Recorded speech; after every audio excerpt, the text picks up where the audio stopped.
Pour indiquer que nos livres sont tous différents, que ce sont des créations de formes liées à l'histoire dans une même collection, c'est un secret d'atelier, celui-ci, c'est le secret d'atelier de Maki Xenakis.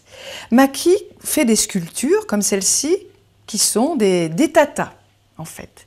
Elle les pose sur des coussins avec du cygne, c'est quelque chose de très kitsch, mais en même temps de très sensuel, de très doux. Et dans ce coussin, il y a une œuvre, il y a un livre. Et si on ne le sait pas, on ne peut pas imaginer qu'il y a un livre à l'intérieur. En fait, sous le cygne, il y a un couvercle. Et à l'intérieur, il y a une boîte. Au fond de la boîte, on a mis de l'astrakan, puisqu'en fait, les tatas de Maki Xenakis, qui ont été ses nounous, aimaient beaucoup toutes ces matières, l'astrakan, le cygne, le velours, toutes ces choses-là.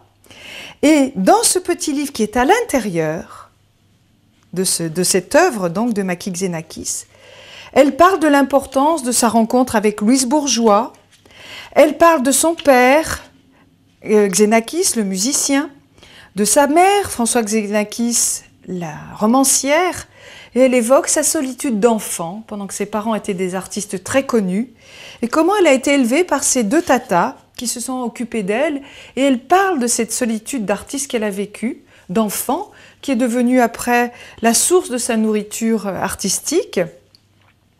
Et on a également à l'intérieur de ce livre une clé, la clé du secret de Maki. C'est-à-dire qu'accompagnée par Marie Richeux, de France Culture, elle fait la lecture de son texte dans cette clé qu'on peut lire également, écouter. C'est un livre qu'on peut donc regarder, lire et écouter.